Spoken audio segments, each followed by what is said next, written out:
Dulu Nabil Raja Lawak tu sebelum dia jadi pelawak, dia kojo dekat ni buat air. Alright, so ni Timur Medan berada di Bazar Stadium Tuanku Abdul Rahman Paroi di Seremban Negeri Sembilan. Sebab apa? Nak rasa atau mencari nasi lemak legend, iaitu si lemak Mambau. Banyak cerita dia. Korang pasal tak Liverpool salah ada dongan-dongan cerita nak keluar kan? Sebab nak ni buat si lemak. Jom kita bungkus. Kali ni Om Minda singgah di satu kedai nasi lemak yang paling famous dekat Negeri Sembilan. Si lemak Mambau ni berada kat Bazar Ramadan Stadium Paroi, sama dengan Garden Home Semenua.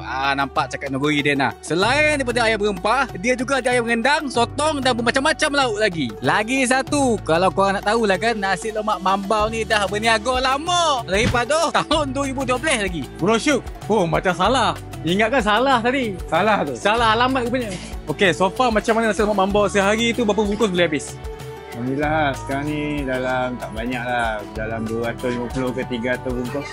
Betul tak ada orang khabar Nabil Raja Lawak dulu pernah jual nasi lemak Mambau? Betul. Dia dulu buat air kat kedai. Buat air. So kita claim lah sekarang dah famous. Apa yang special nasi lemak Mambau ni bro? Ayam goreng berempah lah. Itu yang geram tengok tu. Itu geram tengok tu. Lama. Untuk harga macam mana? Special. Harga masih mampu milik, taklah terlalu mahal, tak terlalu murah. Kena dengan cita rasa dan poket masing-masing lah. So B40 mampu lah. Macam saya ni B40 boleh lah? Boleh. Aku terima nikahnya. Bukan? Salah tu. Okay guys, ni dah 5 bungkus nasi lemak. So korang nak Om Media pergi ke bazar mana lepas ni? Boleh komen, okay?